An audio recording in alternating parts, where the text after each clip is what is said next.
Hey, what's going on, everyone? This is Eric with SweetSpotDFS, and welcome to my DFS review for the 2022 Masters Tournament, where Scottie Scheffler is your winner. This marks like the fourth victory within the last 8 weeks for Scottie Scheffler.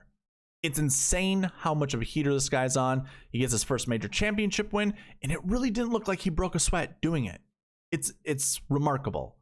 More on that a little bit later in the recap, but just to let you guys know, the purpose of this video is to go over what we covered in the preview video as well as a strategy video to see what went right and what didn't. And for those that didn't, where we can improve. So without any further ado, let's get into this thing and start with giveaways.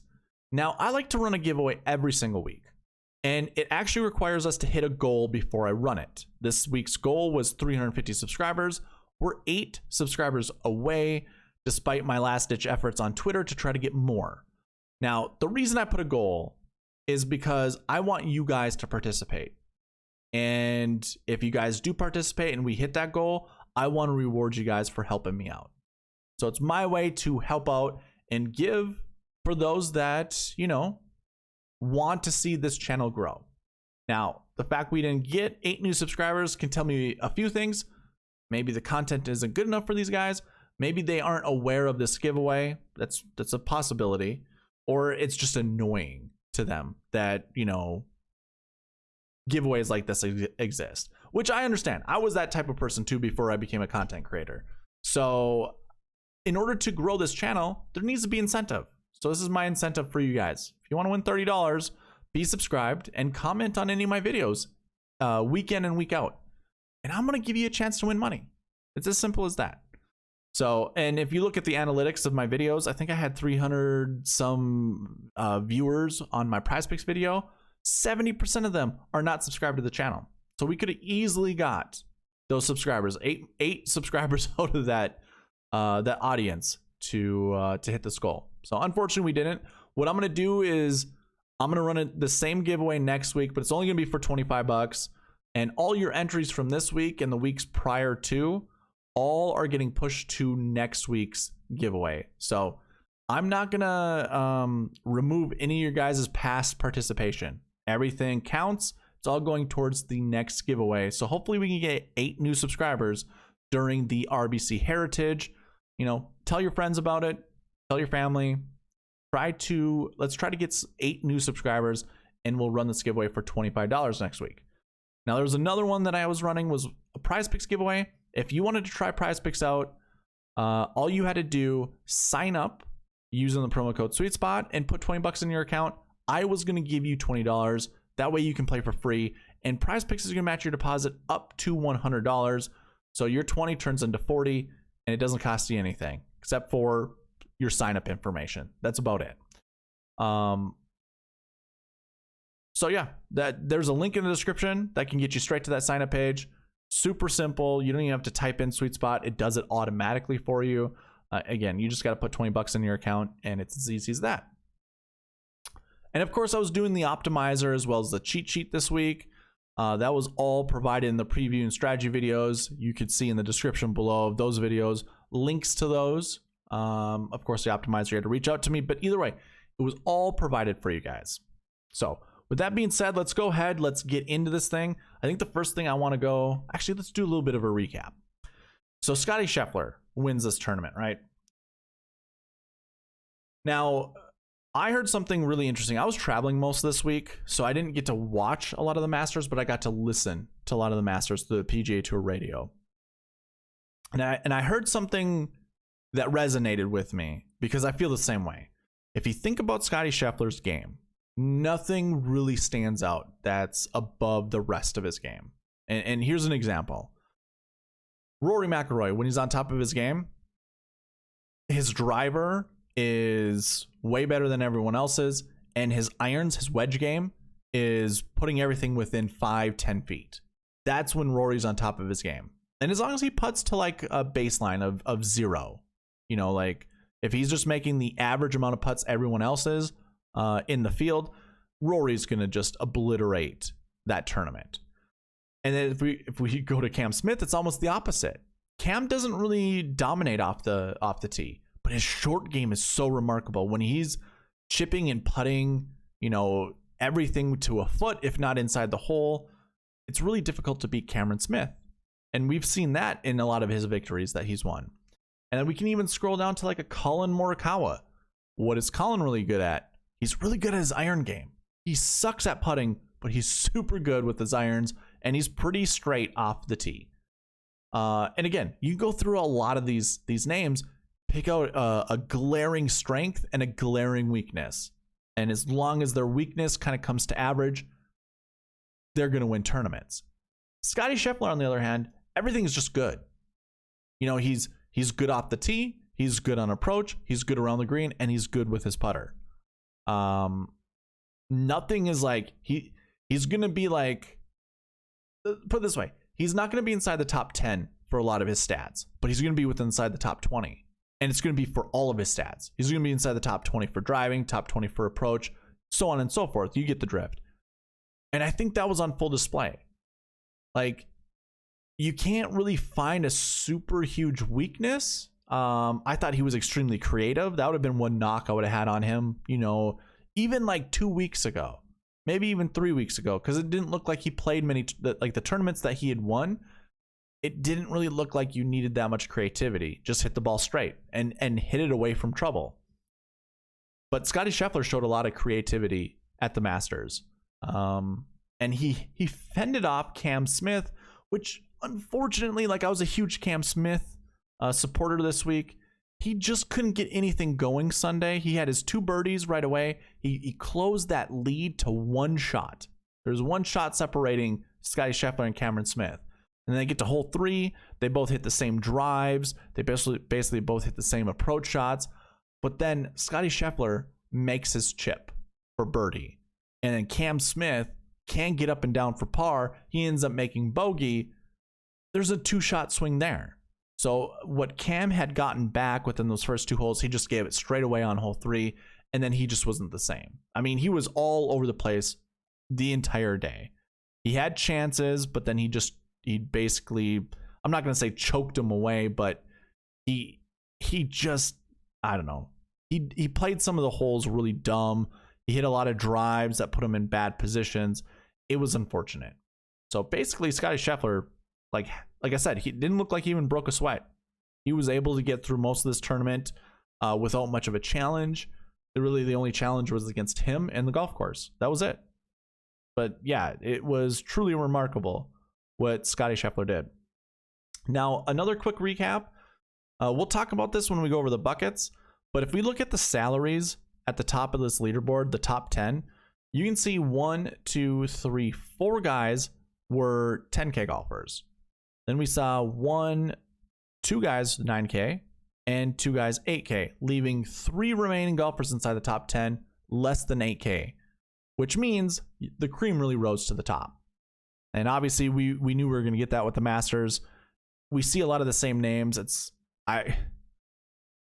No one really predicted Scottie to win. You can see that by his 9%, almost his 10% ownership within the Millie Maker contest. This is usually a fairly predictive tournament. Like, you can kind of predict who's going to do well here because of course history, also like looking at recent form. So seeing a lot of these high price tags inside the top 10 and inside the top 5. I mean, there's not a 6K golfer inside the top 5. 8,800 is your cheapest guy inside the top 5. So yeah, cream definitely rose to the top. We kind of talked about this during the strategy video when we went over the buckets. Could we have 3 guys from the same bucket who are at the top of the 10K range finish inside the top 5, inside the top 10, meaning you could only really roster one of them, but they still hit their projections? You know, like if I were projecting 3 guys from a bucket and we had like 4 or 5 10K golfers, yeah, those 3 10Ks could finish inside the top 5 or inside the top 10. And they would hit that bucket would hit, it'd be successful, but there's no way to really grab 3 golfers from that line, from that bucket. So I'll talk more about that when it comes to the bucket system, but I just want to throw that out there because when the pricing is like, or when the results are like this, really difficult to predict the optimal lineup or predict the pieces you need to hit the optimal lineup. So with that being said, let's go ahead and get into the GPP winning lineup versus the optimal lineup. Of course, we're using the Millie Maker. I had 5 entries into that and won $55. That was it. So 15 times 5 is 75. I put $75 in and I lost $20 basically, which was a bummer. I didn't have Scottie Scheffler in any of my lineups. I probably had him in like 4%. I think when all things were said and done, there's no way I was getting the Scottie Scheffler this week. I didn't think he had it in him. Like, even if I think about things in retrospect and I look at the buckets and how they did and I look at everything else, I'm still not getting the Scottie Scheffler. So I'm not even going to waste beating myself up for not rostering Scottie. I just was never getting there. There's no getting around it. I'm not getting the Scottie Scheffler. I could get to Rory, although I did want to actively fade him because I just didn't think he was going to do that well this week. He proved me wrong. Justin Thomas was one of my top guys. So was John Rahm. But anyways, I'm sorry. I don't mean to kind of detour there. Your Millie Maker lineup are all the golfers here in the blue. So we got Scottie Scheffler, Cameron Smith, Shane Lowry, Charles Schwartzel, Kevin Na, and you don't even see the 6th guy until I scroll down a little bit to Siwoo Kim at 7,100. So if you're paying attention to the price tags of these guys, Siwoo's at 7. Then we got 2 6Ks with Schwartzel and Na, and then a 10K, 9K, and 8K. So just to recap, 1098, 766. Now the optimal lineup were all the golfers in the black tick marks here: Scottie Scheffler, Cameron Smith, Shane Lowry, Corey Connors, Charles Schwartzel, and Minwoo Lee. If you follow the price tag there, it's 1098 once again, 766 once again. So really interesting lineup build. Now the Millie Maker left $200 on the table, scored 477 points. The optimal lineup left 0 money on the table. Very rare to see 50,000 in an optimal lineup, but we usually see it like 4 or 5 times a year. So don't be super surprised by that. I always advocate don't leave a lot of money on the table. So here's a good point to prove that. I don't even know what I'm trying to say. It's a good way to prove that point. There we go. Again, Millie Maker scored 477. Optimal scored 507. So there's a 30-point difference in between. Now, a sweet spot optimal is all 6 guys inside the top 10 that still beat the GPP winning lineup. And I was able to create that. Those are all the golfers here in the green. And if you follow their salary marks, again, it's 1098, 766. So you're just never getting away from that lineup build this week. That was destined to win. And this point, or the points for this lineup, scored 490. So it's 13 points greater than the Millie Maker. And again, all 6 guys inside the top 10. That's the big thing when it comes to Sweet Spot Optimal. So that plays into the bucket system. And that's where I want to go to next. Usually what I would do is talk about like the Sweet Spot Score with the Marquee tee times. But I think the best way to do is just go straight to the summary, which is my way of tracking the success of the bucket system. You can see that over in the columns over to the right. You can see all the Y marks here. That means they were successful. Now I added a little bit of a wrinkle here. So to make this bucket a success, we first track how many top 10s there are. So we have 5 top 10s. Then we look at our projections. Remember, our max projection is always rounding upwards. So 4.08 gets rounded up to 5. And our minimum is 2.45. That gets rounded down. So this projection would read 2 to 5. Again, I don't like to put that on the screen. I want you guys to see the full numbers so you get a better sense of what to do with that bucket, how you guys interpret it. So again, 2 to 5. So if this number here, if this number would be greater than this number rounded up, which it isn't, this one is not, but if it was, then it would look at optimal lineups. And then if the golfers in the optimal lineup are between the minimum and the maximum, then it would be a success. One way I can show this was the last year's 6s. Actually, there was an interesting wrinkle there. Perhaps I need to find a different one. This is a good one here. Course history 1s. So if I scroll down here, you can see 4 were inside the top 10. Well, I'm only projecting up to 3. So then we dive back to the optimal lineup.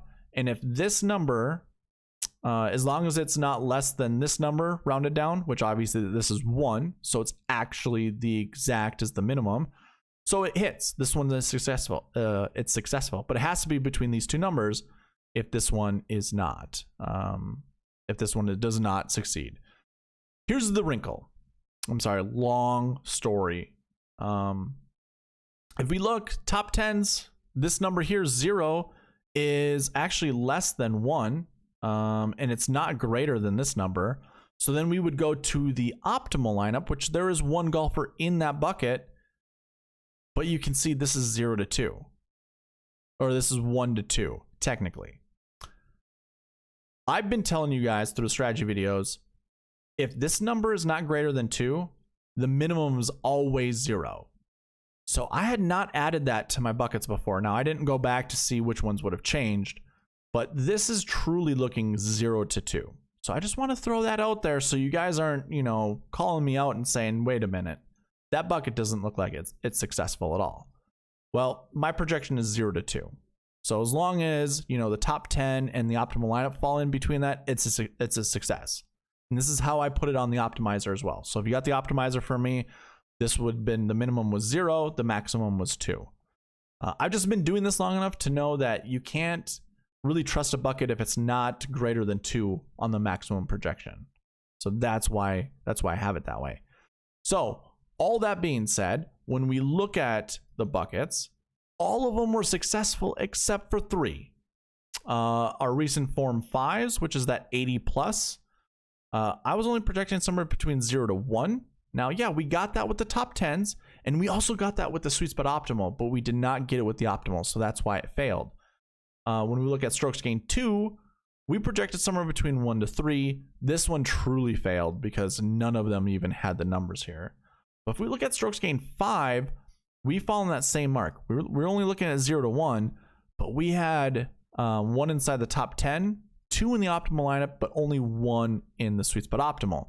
So if we think about just the SweetSpot Optimal, where we're trying to get all 6 of our golfers inside the top 10, now mind you, this still won a GPP, or it would have won a GPP if we had placed it. We can negate this bucket here as a failure and this bucket here as a failure as well, because the SweetSpot Optimal hit it, and there were only 1 golfer from each of those buckets inside the top 10. The maximum projection was 1. So in reality, we can say only 1 bucket failed. Now, I don't know how you guys really truly feel about that. For me, I'm cool with it. Because we're trying to get all 6 of our golfers inside the top 10. And that's what the SweetSpot Optimal does. And as long as we can build a lineup that beats the GPP winning lineup, that's really all that matters. We are searching for the optimal, don't get me wrong. But a lot of the times we can't hit the optimal because it really falls away from the parameters that we'd be comfortable with. Like sometimes you gotta leave $4,000 on the table to hit the optimal. Is that realistic? No, it's not. So let's talk about the realistic lineup. So I might actually add that into the formulas that create these success buckets going forward. But you can look at it this way: 3 buckets did not hit, or 1 bucket did not hit. Either way, we're batting around 88% to 97%, somewhere in there. And I think that's still pretty good. So the buckets were pretty great.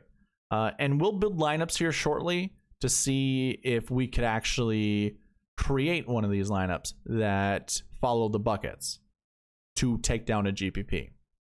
But first, let's talk about the rankings.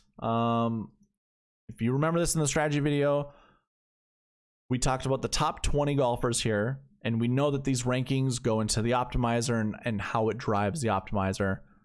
What I want to see is 4 golfers. When I show you the top 20 of my rankings, I want you guys to see 4 golfers in the optimal lineup. We only have 2, Scottie Scheffler and Cameron Smith. Now, Scheffler was my 6th ranked golfer. I was trying something out with another user, or another viewer, I should say, Gabriel Brown. He introduced some kind of scoring method with buckets. If it was in a positive bucket, they got a 1. If they were in a negative bucket, they got a -1. So something like this right here. And from here, what I would do is just add a point value based off of what their total ends up being. You know, if we add all their buckets together, good and bad, and then I added a monetary value to their original score.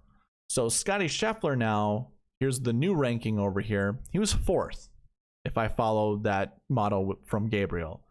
Rahm was still number 1. Justin Thomas went to 3. Cam Smith went to 2. So now I have 2 guys inside the top 4. Now I can't sort by this right now, but it does change a few things. But what it doesn't change, I should say, is I still don't have 4 golfers inside my top 20 rankings, which just means, now don't get me wrong, rankings are really difficult to get all your guys, you know, a comfortable amount of golfers inside your top 10 or inside the top 10. But I think mine can still be adjusted to be better.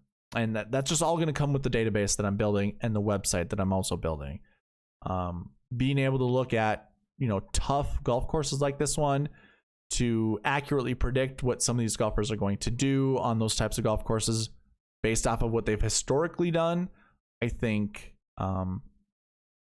it's just gonna be better when it comes to the scoring, or it comes to the model. But either way, yeah, we only have 2 golfers inside the top 20. We have a few golfers here outside the top 20. But not good enough. Not good enough for me. That one failed. Talk about it a lot. I need to update these rankings somehow. I need to figure out a way to look into these tournaments, you know, and try to figure out how would we have gotten there? How would we got more golfers inside the top 10?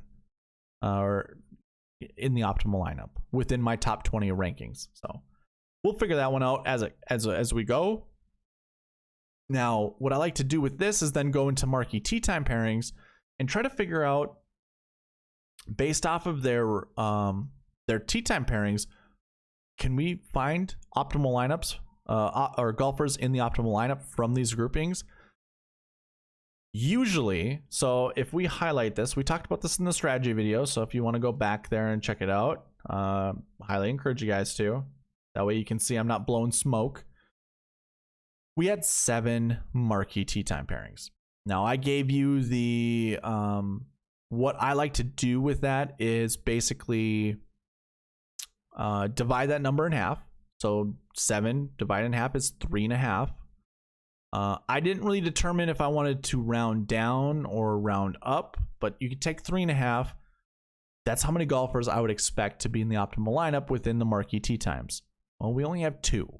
So in a way that failed, but it's also trial and error. I usually like to advertise this as we usually see 2 golfers in the optimal lineup when we look at Marquee Tee Times. So finding a pairing from your Marquee Tee Times is always the best way to go. I think in the future, what I'm going to do is find maybe 4 pairings at most and try to build most of my lineups with those 4 pairings, and then just really ignore the rest of them. So we'll see how I can do that going forward. I'm not quite sure how I can think of it right now, but I'm gonna think about doing that going forward. So in a way, the Marquee Tee Times did produce what we wanted. I mean, we got a bunch of top 10 finishes. Will Zalatoris was a top 10 finish, but because of his salary tag, you couldn't put in the optimal. Colin Morikawa was inside the top 5. Let's see, never mind, he was not. So yeah, I guess it would have been just those 2 additional guys, Zalatoris and Morikawa, who are technically in the optimal, or I should say, inside the top 10 from the Marquee Tee Times. The rest of them, not so great. Didn't do the greatest. And then I also had these honorable mentions, you know, in the light green color, because I just didn't know what to do with them. Rory McIlroy finished 2nd. He was not in the optimal lineup. We also had the Oosthuizen, Neiman, Woods lineup. Oosthuizen withdrew, and then the other 2 guys didn't do the greatest. Then we had Justin Thomas, Hideki Matsuyama, and James Piot, which none of those guys produced optimal lineups. So in a way it was successful, in a way it was not. So with all of that, might as well bring up the optimizer, because the optimizer has all of these marquee tea time pairings in here. And if you look at my conditionals, now you can't see it here. This is actually my conditionals here. I'm only looking for one of these guys. I actually have, based off the buckets currently, my minimums in here, I was able to recreate that realistic optimal lineup using the optimizer. So yes, we could have gotten there following all of the rules with the buckets. Even if I put these numbers in here, I just wanted to see if I could actually get to the optimal. I can't build the optimal based off of the bucket logic that I have, but if I do this and hit run optimize, you can see that this lineup's going to show up again unless the Charles Schwartzel one is gone. Okay, so let me go ahead and remove. This is just a product of my optimizer creating unique lineups. So let's try this again. Funny enough, this still would beat the GPP winning lineup, the next one after. So here we go, 507.5, following all the buckets here, following all the tea time information. We're only grabbing one, at max one from each group. And I also have my AM PM wave down here. I was just choosing only a max of 3 from the morning, a max of 5 from the PM. So obviously, you know, if the optimizer chose 5 golfers here, it's only going to choose 1 here. But if it liked 5 golfers here, it can only choose 3 and then do the remaining 3 here. Well, all of it worked out. I can build a GPP winning lineup from my optimizer using all the buckets, you know, all the conditionals. I'm looking for a minimum of 2 from the last year 1 bucket. It chose 3. I'm looking for 3 from the minimum bucket of the last week 6 bucket. It chose 4. This is what the optimizer chose. So it followed all the bucket conditionals, meaning I can hit that realistic optimal and take down a GPP. This doesn't beat the actual optimal lineup. Although I could be wrong. Is this the optimal? Am I not seeing that right? Or did I not? 507. Okay. Never mind. It built the optimal. My bad. It built the optimal. So yeah, we can reach the optimal based off the bucket conditionals. I don't know why I think when I was messing around with this before, I was like, oh, it didn't build the optimal, but hey, it was close. No, it built the optimal. Followed all the buckets. You can do it. You can build an optimal following the buckets. So that's cool. I don't know why I didn't see that before. Interesting. Okay, cool.